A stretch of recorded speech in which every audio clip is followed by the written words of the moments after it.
Hello students, आप लोगों के एग्ज़ाम चल रहे हैं तो उसी से रिलेटेड आपका जो पेपर है बिज़नेस एनवायरनमेंट का, तो कुछ इम्पोर्टेंट क्वेश्चंस हैं जो मैं इस वीडियो के अंदर आपको बता रही हूँ।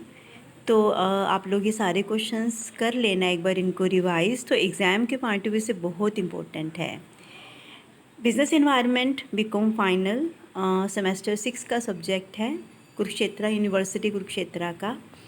तो इसके अंदर जो सिलेबस में आप करते हैं उसमें आप बिज़नेस एनवायरनमेंट का मीनिंग आता है, इसके कंपोनेंट्स आते हैं, पब्लिक प्राइवेट सेक्टर हम पढ़ते हैं, देन डिफरेंट पॉलिसीज़ आती हैं, फिजिकल मॉनेटरी पॉलिसीज़ आती हैं, देन इसके अलावा आप लोग पढ़ते हैं फॉरेन एक्सचेंज क्या होती हैं। बहुत सारे ऐसे बहुत इम्पोर्टेंट टॉपिक है जो आप इस सब्जेक्ट के अंदर कवर अप करते हैं।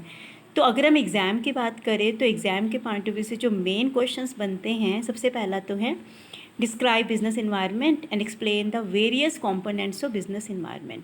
इसके अंदर आप ये तो मीनिंग जो आपके फर्स्ट चैप्टर है उसी में ये कवर हो जाता है कि बिजनेस इन्वायरमेंट बेसिकली होता क्या है और कौन कौन से ऐसे कंपोनेंट्स हैं लाइक माइक्रो मैक्रो, ये सारे जो कंपोनेंट्स हैं आप इस क्वेश्चन के अंदर कवर करेंगे।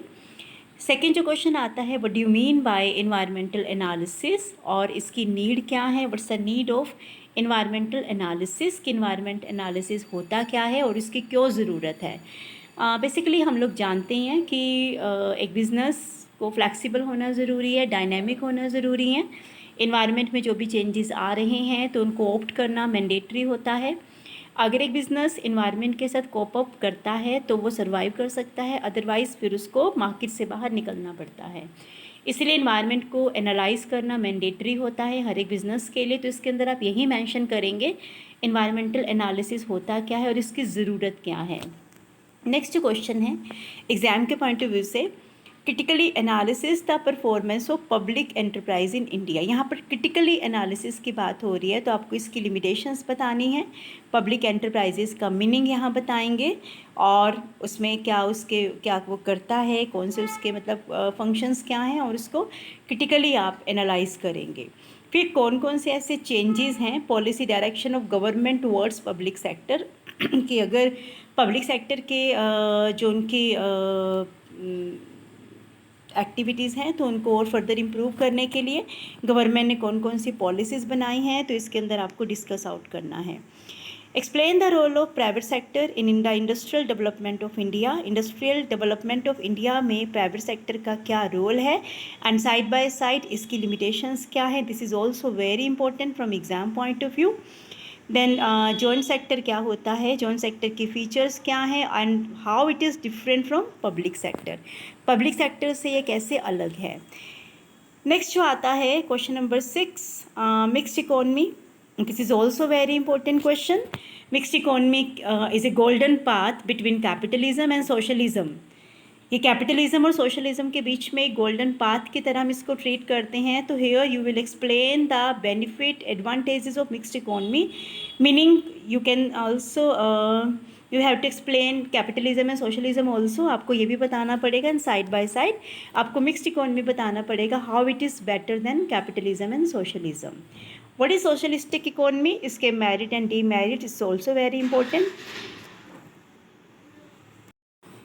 नेक्स्ट क्वेश्चन जो आता है what do you mean bye NITI Aayog, discuss the functions and compositions of NITI Aayog. NITI Aayog से पहले प्लानिंग कमीशन हुआ करता था, बट प्लानिंग कमीशन अब एबॉलिश हो चुका है। तो नीति आयोग क्या होता है और इसके मेन फंक्शंस, इसका कॉम्पोजिशन कैसा है। देन नेक्स्ट जो इम्पोर्टेंट क्वेश्चन है that is explain the objective and strategy of economic planning in India. यहाँ पर इकोनॉमिक प्लानिंग बनाने का बेसिक ऑब्जेक्टिव क्या है, आपको ये डिस्कस आउट करना है, और क्या स्ट्रैटेजीज होती हैं जो इंडिया की इकोनॉमिक प्लानिंग का पार्ट होता है। द नेक्स्ट जो आपको बताना है critically examine the monetary policy of RBI. RBI की जो मॉनेटरी पॉलिसी है उसको आपको क्रिटिकली एग्जामिन करना है, दैट मीन्स आपको उसकी लिमिटेशंस यहाँ पर एक्सप्लेन करनी है। देन इंडिया की जो मॉनेटरी पॉलिसी है इसका रोल और इसके कौन कौन से ऐसे इंस्ट्रूमेंट्स हैं जो मॉनेटरी पॉलिसी के अंदर आते हैं, तो ये भी इम्पोर्टेंट है बहुत क्वेश्चन एग्जाम के लिए। What do you mean by fiscal policy and technique of fiscal policy, fiscal policy की कौन कौन सी टेक्निक है, you have to discuss out in this question. Explain the shortcoming of our physical policy, हमारी physical policy की क्या कमियां हैं और इनमें क्या क्या जो सूटेबल रिफॉर्म्स हो सकते हैं आपको वो बताना है। नेशनल मैन्युफैक्चरिंग पॉलिसी 2011 के मेन फीचर्स क्या हैं। Explain the main issues and challenges to make in India programme में मेन इश्यूज क्या हैं, चैलेंजेस क्या हैं और इस प्रोग्राम को कैसे सक्सेसफुल बनाया जा सकता है, इसके सजेशंस आपको देने हैं। फॉरेन इन्वेस्टमेंट क्या होता है और इंडियन गवर्नमेंट ने फॉरेन इन्वेस्टमेंट को प्रमोट करने के लिए कौन कौन से स्टेप्स उठाए हैं। देखो आप लोग को पता है कि पहले फॉरेन इन्वेस्टमेंट इंडिया के अंदर ज़्यादा नहीं था, बट अब इसको प्रमोट किया गया है। कुछ ऐसे एरियाज़ हैं जहाँ पर 100% फॉरेन इन्वेस्टमेंट को भी एक्सेप्ट किया जाता है। देन फॉरेन इन्वेस्टमेंट की डिफरेंट टाइप्स क्या हो सकती हैं। मल्टीनेशनल कॉरपोरेशंस इंडिया के अंदर एक्सट्रीमली वर्क कर रही है, डू यू एग्री, आपको ये भी डिस्कस करना है। यहाँ पर आपको एमएनसीज के इम्पोर्टेंस के बारे में बताना है, उनके बेनिफिट्स के बारे में बताना है। आप जानते हैं कि एम्प्लॉयमेंट को जनरेट करती हैं, रिसोर्सेज का फुल यूटिलाइजेशन किया जाता है। So all these factors are to be discuss in this question. Then 19 जो है आपको एमएनसी की फीचर्स बतानी है और क्या होस्ट कंट्री के लिए उसके क्या एडवांटेजेस हो सकते हैं। ग्लोबलाइजेशन क्या होता है, इसके कंपोनेंट्स क्या हैं और ग्लोबलाइजेशन के कॉजेज क्या हैं। देखो 1991 में जो हमारी नई इकोनॉमिक पॉलिसी आई थी वहाँ पर ग्लोबलाइजेशन को प्रमोट किया गया था। 3 मेन एलिमेंट्स थे, LPG, liberalisation, privatisation and globalisation. तो इन सब की वजह से ही इंडिया जो है वो ग्रो कर पाया है। तो आपको यहाँ पर ग्लोबलाइजेशन के कंपोनेंट्स और उसके कॉजेज के बारे में बताना है। कॉम्पिटिशन एक्ट 2002, इसके ऊपर डिटेल नोट आप कर लेना। एमआरटी एक्ट और कॉम्पिटिशन एक्ट में मेन डिफरेंस क्या है और जो कॉम्पिटिशन एक्ट के हैं मतलब कौन से ऐसे एंटी कॉम्पिटिटिव एग्रीमेंट हैं तो आपको यहाँ पर डिस्कस करने हैं। Foreign exchange management act FEMA 1999 की मेन फीचर क्या है। फेमा क्या फेरा का एक मेजर डिपार्चर है, तो आपको यहाँ पे डिफरेंस बताना है दोनों का। फेरा फेमा की डिफरेंस का अलग से क्वेश्चन भी आ सकता है।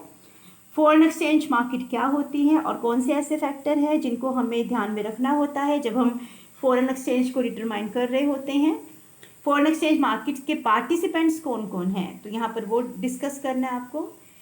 इन्वायरमेंटल और ऑर्गेनाइजेशनल स्कैनिंग की क्या टेक्निक्स हो सकती हैं। बिजनेस इन्वायरमेंट का प्रोडक्ट है तो आपको ये बताना है कि इन्वायरमेंट का ही पार्ट होता है, तो यहाँ पर आप इन्वायरमेंट के इम्पोर्टेंस के बारे में बताएंगे। फॉरेन इन्वेस्टमेंट की डिफरेंट टाइप्स के बारे में आपको बताना है। एंड एक्सचेंज रेट अरेंजमेंट्स क्या होती हैं, एक्सचेंज रेट्स रेगुलेशंस क्या होते हैं इंडिया के अंदर। तो ये बहुत इंपॉर्टेंट क्वेश्चंस हैं। So these all questions are important from exam point of view. तो मुझे लगता है कि अगर आप इन सबको प्रिपेयर कर लेते हैं तो आप अच्छा स्कोर कर सकते हैं एग्ज़ाम के अंदर। So all the best for your exam, my best wishes are with you. Thank you.